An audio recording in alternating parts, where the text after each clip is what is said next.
저는 현재 40살이고 아내와 딸 1명 데리고 살고 있습니다. 결혼해서 눈에 넣어도 안 아픈 딸 하나 두고 만족하며 살아가고 있지만 몇 년 전만 하더라도 처갓집 부모님들과 저희 부모님들은 서로가 안타까운 문제로 얽혀 참 힘든 시간을 보내었습니다. 그건 바로 제 입양된 누나에 관한 일 때문이었어요. 세월을 거슬러 올라가면 저희 부모님께서는 40여 년 전 1980년쯤 보육원에서 딸 1명을 입양했다고 해요. 결혼한 지 10년 가까이 됐는데도 애가 들어서질 않아 시댁의 구박을 받았던 저희 엄마는 서러움에 잠 못 이룰 날이 많았다 합니다. 결국 아빠와 상의해서 교회하는 분을 통해 후원해주고 있다던 지방보육원을 소개받았는데 그곳에서 당시 3살이었던 누나를 입양했다고 해요. 보통 자식을 입양할 때는 갓난아기를 데려오기 마련인데 참 인연이란 놈이 묘한 것인지 저희 엄마는 점심시간에 밥도 안 먹고 구석에서 인형만 만지고 있던 소녀가 마음이 쓰였는지 그 애를 데려와 딸로 삼고 싶다 했답니다. 누가 버리고 갔는지 길을 잃어버렸는지 여하튼 보육원 앞에 있던 3살 여자아이는 인형만 꼭 껴안은 채 있었다 합니다. 결국 아이를 데려와 마음으로 낳은 아이로 품고 친딸로 키우기로 했대요. 당시 아빠는 무역사업을 하셔서 돈을 좀 쥐고 있던 분이셨고 저희 엄마는 부잣집 고명딸로 태어나 미술을 전공해서 갤러리에서 근무하시고 계셨습니다. 집안이 잘 사는 편이라 3살 딸에게 아낌없이 베풀고 사랑해주려고 노력했다 했어요. 시간이 흐르면서 누나도 점차 부모님께 마음을 열고 엄마 아빠라고 부르며 잘 컸다 하는데 참 삶이란 정말 예측 불허인 것 같습니다. 바로 엄마가 뭘 잘못 먹었는지 구역감에 병원에 가봤더니 임신이란 진단을 받게 되었대요. 부모님은 어찌나 좋아했는지 양가 집안에는 경사가 났고 어린 소녀 또한 동생이 생긴다는 소식에 진심으로 기뻐했다고 해요. 바보같이 임신한 아이로 인해지 운명이 어떻게 변할지도 모르고 어린 동생을 손꼽아 기다렸다고 합니다. 그리고 엄마는 10달 후 건강한 아들을 낳았고 모두의 축복 속에서 태어난 아이는 바로 저였어요. 저는 엄마 아빠가 결혼한 지 12년 만에 얻은 하늘이 주신 귀한 아들이었습니다. 제 존재가 얼마나 귀했던지 장군처럼 기계 높고 용감하게 자라라고 해서 이름도 000이라고 지었대요. 저는 부모님의 사랑을 독차지했던 건 물론이요. 모든 친척들의 관심과 애정의 대상이 되었습니다. 허나 제 존재로 인해 단 한 사람 홀로 외로운 사람이 있다면 엄마 아빠가 딸로 품고자 했던 어린 소녀? 바로 저희 누나였어요. 아빠는 적어도 능숙하게 숨기기라도 했지 솔직한 엄마는 대놓고 누나의 존재에 대해 부담스러워했고 애정을 거둬들였습니다. 심지어 파양 얘기까지 나오기도 했지만 세간의 시선을 쓴 아빠가 말린 탓에 그렇게까진 못했던 엄마는 누나에 대한 거리감이 날이 갈수록 심해졌어요. 특히나 제가 커갈수록 더 그랬던 것 같아요. 제가 중학교 때 누나는 대학생이었는데 누나가 당시 명문대학교를 다니고 있어서 숙제하다 모르는 게 있으면 종종 누나의 방을 찾아가 묻고는 했어요. 하지만 엄마는 누나와 제가 단둘이 있는 걸 극도로 꺼려했습니다. 다 큰 녀석들이 왜 둘이 같이 있어? 아무리 남매라지만 남녀가 유별한데 이름이 네가 어른이면 장군이한테 알아듣게 얘기를 해야지. 아무리 누나라 해도 한참 호기심 많은 남자애한테 곁을 주는 건 좀 그렇지 않니? 라고 얘기를 하는데 누나도 저도 엄마의 억지가 잘 이해가 되질 않았습니다. 어릴 적만 해도 누나가 입양한 딸이란 걸 미처 몰랐던 저는 엄마의 예민한 반응이 이해가 되질 않았어요. 남매끼리 같이 있는 게 뭐가 어떻다고 그러는 거냐고 누나 방에 들어온 건 난데 왜 누나가 나 때문에 야단을 맞는지 모르겠다고 하니 엄마는 아무것도 모르면 입 다물라고 하면서 절 끌고 나갔습니다. 엄마의 지독한 결벽증과 의심은 저와 더불어 아빠한테도 이어졌고 누나가 아빠의 팔짱을 끼거나 아빠가 누나를 다독여주는 가벼운 스킨십을 할 때는 집안이 뒤집어지는 날이었습니다. 해녀나 날씨가 좀 더워서 누나가 민소매 원피스나 무릎까지 오는 치마를 입으면 엄마는 천박하고 싸구려같이 왜 그러냐고 다그치기 일쑤였죠. 이런 엄마의 핍박을 견디다 못한 누나는 지친 기색으로 엄마에게 제발 좀 그만하시라고 화를 냈는데 이런 반응에 뭔가 캥기는 게 있냐고 이상한 쪽으로 또 몰고 가니 누나는 마침내 집을 나가기로 결심했습니다. 그제서야 엄마도 속이 후련한 것 같았어요. 그럴 거면 진작 나가라고 하든가. 곁에 있는 사람 피말리게 하는 건 무슨 신보인지 엄마라는 사람에게 실망감이 들더라고요. 그러던 중 누나에게 큰 사고가 일어나고 말았습니다. 그때가 90년도 후반쯤이었는데 방학 때 친구와 난생 처음으로 해외여행을 가느라 탔던 비행기가 정말 거짓말같이 추락하고 말았던 거예요. 대대적으로 뉴스에 난 사건이라 충격은 더했습니다. 부모님과 저는 누나의 비보를 듣고 유족으로서 서둘러 사고가 났다던 외국으로 향했고 어느 호텔에 설치된 영정을 보며 슬픔에 잠겼어요. 항상 누나에게 냉정하기만 했던 엄마는 누나에게 닥친 일이 어이없고 기가 막힌 듯 눈물을 터뜨리고 말더라고요. 그래도 키웠던 정이 무서웠던지 뒤늦게나마 이젠 대답할 수 없는 누나의 이름을 그토록 불러대며 미안하다고 잘못했다고 내가 미쳤었나 보라고 가엾던 너한테 그러는 게 아니었는데 엄마가 다 죄인이라며 엄마는 누나를 그리 허망하게 보낸 것에 대해 진심으로 후회하며 지난날의 잘못을 통곡했습니다. 저희 가족은 누나를 잃게 된 충격으로 한동안 일이 손에 잡히질 않았고 저는 비행기 공포증이 생겨 누나를 보러 갔던 게 처음이자 마지막인 비행이 되고 말았어요. 그렇게 시간이 흘렀고 전 고등학교 진학 후 대학을 갔고 현역으로 군대를 다녀왔으며 사회에 나와 평범한 회사에 입사해서 월급쟁이로서 하루하루 살아가고 있었습니다. 그 사이 저희 부모님은 많이 연세가 드셔서 어느덧 70대 중후반이 되셨어요. 까칠하고 예민했던 엄마도 연세가 드시니 다소 누그러진 성품으로 종교에 의지하며 살아가시더라고요. 다행히 두 분 다 큰 건강상의 염려는 없어 젊을 적 열정적인 삶의 대가였던 풍족한 재산을 누리고 사셨지만 뭔가가 늘 허해 보였습니다. 제가 30대 중반까지 변변하게 만나는 여자 하나 없으니 혼사끼리 걱정이 되셨던지 부모님은 새벽 기도까지 다니며 절 늘 걱정하셨어요. 그러던 어느 날 저는 회사 동료 결혼식에 참석하게 되었습니다. 입사한 지 얼마 안 되는 동료였는데 친하진 않았지만 그럭저럭 얼굴 아는 사이라 동료들 우르르 참석하는 김에 따라 가게 되었어요. 하객으로서 성의를 표한 후 그날따라 스타일이 안 살아 지인들 포토타임 때 그냥 테이블에 앉아 있었는데 순간 제 시선을 사로잡는 얼굴에 저는 벌떡 일어나고 말았습니다. 바로 신부의 부케를 받으려던 친구가 예전에 하늘나라 갔던 우리 누나랑 똑같이 생긴 게 아니겠어요? 아무리 봐도 같은 사람이라고 착각할 정도로 놀랄 만큼 닮아 있었습니다. 속상껏 불진 큰 눈에 웃을 때 보조개가 들어간 얼굴, 보통인 키에 마른 체형까지 제 눈으로 보고도 믿을 수가 없었습니다. 지인들 포토타임이 끝나고 저는 계속 눈으로 그 여자를 쫓았습니다. 말을 걸 기회가 좀처럼 오질 않았고 기어이 주차장까지 쫓아가 왁자지껄 여자들 틈 속에서 그녀에게 다가섰습니다. 저 혹시 괜찮으시다면 연락처 주실 수 있으세요? 그쪽에게 여쭤볼 게 있어서요. 좀 그러시면 제 연락처를 드릴 테니 꼭 좀 연락주세요. 기다리고 있을게요. 라고 말하니 그녀의 얼굴이 새빨개지더군요. 그런 민망한 얼굴마저 누나와 똑같았습니다. 주위 사람들은 제가 대시하는 줄 알고 환호성을 질렀고 그 여자와 연락이 닿기만을 간절히 바라는 마음이 컸던지 사람들이 많았지만 무안함이나 창피함 따위는 전혀 없었습니다. 마침내 다음날 저녁쯤 그녀에게 연락이 왔습니다. 안녕하세요. 서장군 씨 되시죠? 어제 연락처 주신 이재인이라고 합니다. 연락 안 하려다가 뭔가 제게 하실 말씀이 있으신 것 같아서 연락드려봤어요. 라며 얘기해주는데 전 일단 그녀와 따로 약속 시간을 정해 만나고 싶다고 솔직한 심정을 밝혔습니다. 당황스러워한 것 같았으나 의외로 순순히 저와 약속을 잡아주더라고요. 저는 제인 씨와 머지않아 약속 장소에서 만나게 되었고 가까이서 단둘만의 시간을 가졌습니다. 누나와 헤어진 지 오래되어서 기억이 뭉툭해진 건지 이상하게 그 여자가 아이의 누나로 보일 지경이더라고요. 누나에 대해 얘기할까 했지만 혹시나 괜히 저 세상 간 사람 얘기로 기분 나빠할까봐 저는 그녀를 살펴보다 결국은 속에 있는 맘을 숨긴 채 그냥 여자로서 맘에 들어 연락처를 줬다 했습니다.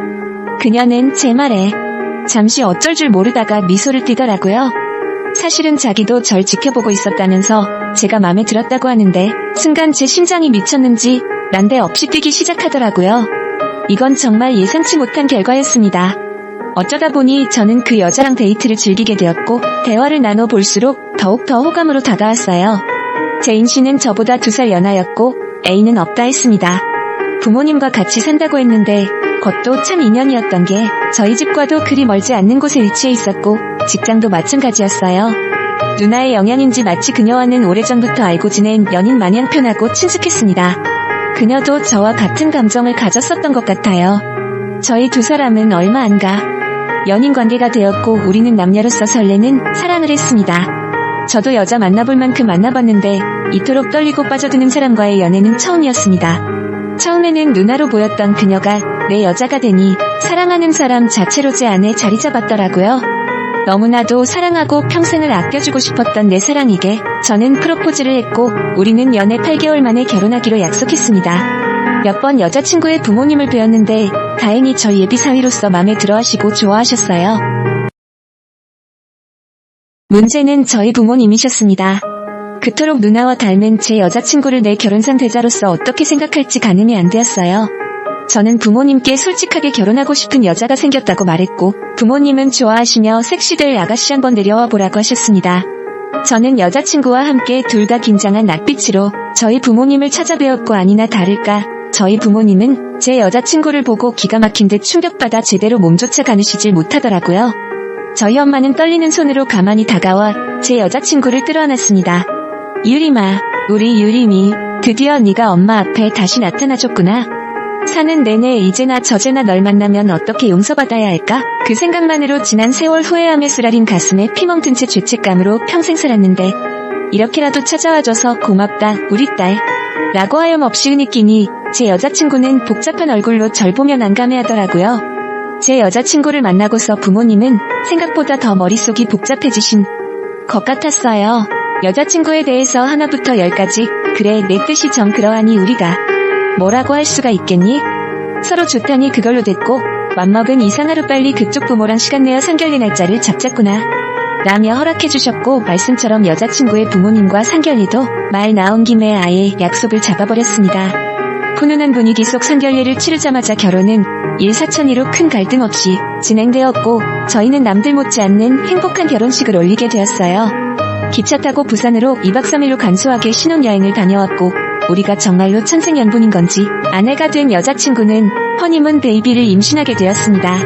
외동딸 외동아들이 합한 이세라서 어찌나 귀함과 예쁨을 독차지하는지 특히나 저희 부모님 대한 며느리 사랑은 말도 못했어요. 저처럼 처음에는 누나의 흔적을 보였지만 지금은 누가 뭐래도 제 아내는 우리 집안에서 인정받고 사랑받는 며느리가 되었습니다. 그런데 문제가 생겼어요. 바로 제 아내가 하늘나라에 간 누나의 존재를 알면서부터 얘기는 복잡해지기 시작했습니다. 어쩌다 알게 됐냐면 바로 앨범에서부터 시작되었습니다. 평소에 비해 짐이 많아 복층 창고에 쌓아놓았던 짐들을 정리하겠다고 나선 게 화근이었습니다. 결혼하면서 어떻게 딸려왔던 건지 하필 앨범 박스가 그곳에 버젓이 있었고 아내는 버릴 것을 분류하다 발견하고서 제 학창 시절과 어린 시절 앨범을 무심코 꺼내보았던 겁니다. 그것은 우리 운명에 얽힌 소용돌이의 서막을 알리는 것이었습니다. 방에서 미처 다 해결하지 못하는 사이를 하고 있던 제게 아내가 다가와 사진을 내밀더라고요. 새하얗게 지운 모습을 보고 깜짝 놀란 저는 아내가 내민 사진을 보고 저 역시 그 자리에서 털썩 주저앉고 말았습니다. 본인 스스로도 누나와 너무 닮아 있다고 느꼈는지 소스라치게 놀란 듯 제게 떨리는 목소리로 이 사람 누구야? 나랑 완전히 똑같이 생긴 사람인데? 당신 어렸을 때 어떻게 나와 똑같은 사람이 같이 찍혀 있는 거야? 심장이 쿵 떨어지는 것 같은 기분이더라고요. 등골이 쎄해지는 게 이 문제를 대체 아내가 어떻게 받아들일지 걱정스러웠습니다. 허나 저는 언제까지나 숨길 수만도 없는 노릇이고 아니 안타까운 가족사에 대해 숨길 일 자체가 아니라고 여겨 솔직하게 말해주었어요. 사실 우리 누나인데 내가 태어나기 전에 부모님께서 입양했고 우리 식구랑 어떻게 살다가 어찌어찌 해서 하늘나라로 가버렸다는 얘기까지 솔직하게 털어놓으니 제 아내 순간 사진을 떨어뜨리면서 낯빛이 창백해지며 부들부들 떨더라고요. 저는 아내가 임신 중임을 잊지 않고 아내와 아이를 보호하기 위해 한 차례 진정시킨 후 안아주었습니다. 아내가 떨리는 입술로 얘기를 했습니다. 사실은 당신 누나 있잖아. 옛날 우리 부모님께서 잃어버렸다던 우리 언니 같아. 어떻게 당신 집안에 입양된 나이도 부모님께서 잃어버린 시기랑 엇비슷하고 아무래도 부모님께 말씀드려봐야겠어. 나 좀 우리 집에 데려다 줘라고 절 붙드는데 이게 대체 무슨 말도 안 되는 소리인가 싶었습니다. 설마 누나의 헤어진 가족이 아내와 연관이 있는 걸까? 저는 불길한 예감이 들었지만 아내를 막을 수는 없었습니다. 우겹다짐에 장인 장모님께 바래다 주었어요. 별안간 연락도 없이 와서 반가워하면 서도 의아해하는 장인 장모님께 아내는 충격이 채가시지 않는 얼굴로 누나의 사진들을 처갓집 부모님들께 보여주었습니다. 처갓집 부모님들 역시 아내와 같은 반응으로 눈이 휘둥그레지며 거의 쓰러지기 일보 직전이었습니다. 장모님은 울컥하신 얼굴로 눈물이 그렁그렁한 채 제게 매달리더군요. 이건 우리 나연이잖아. 나연이가 틀림없어. 자네 식구들이 어떻게 우리 나연이를 알고 있나? 내 딸 나연이 지금 어딨어? 어딨냐고 라고 말씀하셨고 이윽고 모든 사실을 알게 된 처갓집 부모님께선 경악을 금치 못하시고 당장에 저희 부모님을 찾았습니다. 얼마나 감정이 올라오셨던지 어머님께선 다짜고짜 저희 아버지를 밀치시고는 악을 바락바락 질렀습니다. 우리 나연이, 당신들이 유림이라고 불렀던 우리 딸 나연이, 그 애가 우리 친딸이에요.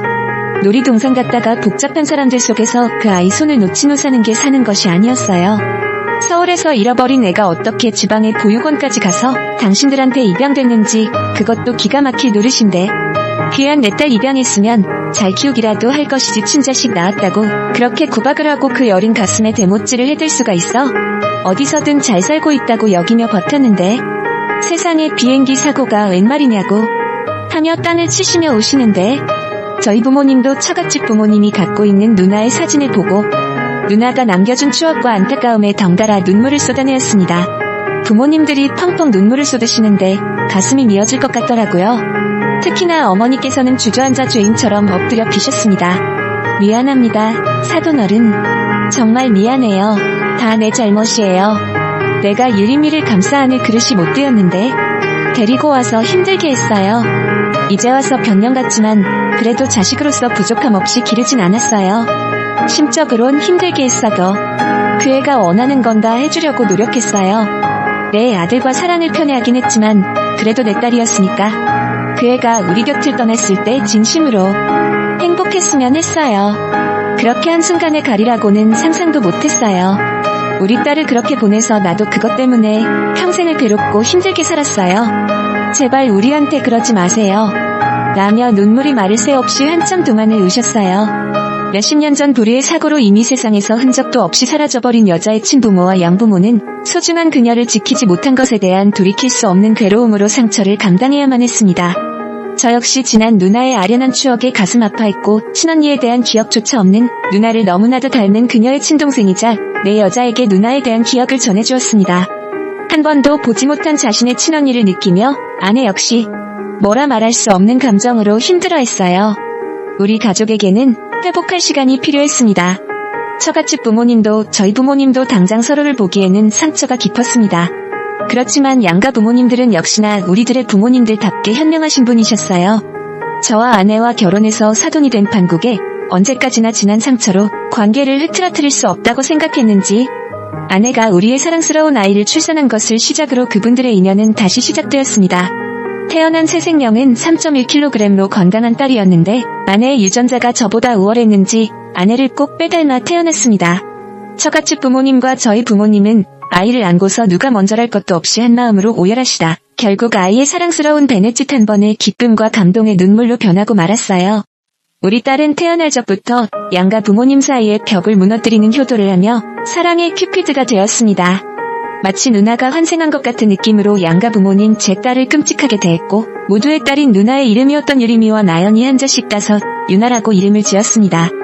유나는 더할 나위 없는 사랑을 듬뿍 받으며 자랐고 돌쯤이 되어서는 유나를 데리고 모든 식구들이 외국에 있는 사고 추모비를 직접 가보았어요. 몰랐는데 이미 부모님들께선 여러 번 다녀왔다고 하더라고요. 누나를 잃은 탓에 가시덤굴을 뒹구는 심정으로 억장이 무너진 채 살아온 부모님은 유나를 데리고 갔을 땐 더 이상 울지 않으셨습니다. 그렁그렁하게 맺혀진 눈물조차는 어떻게 하시진 못했지만 그곳에 유난히 맑고 깨끗한 하늘 보며 누나를 가슴에 묻기로 했어요. 아내와 저 또한 마찬가지였고요. 누나 덕분에 지금의 소중한 제 가족들을 얻게 되었고 앞으로도 누나의 가족들이자 제 가족들에게 최선을 다하기로 마음먹었습니다. 사랑하는 우리 장인 장모님, 부모님들 제 아내와 딸들과 함께 누나가 지켜주는 세상에서 주어진 삶에 감사하며 행복하고 뜻깊게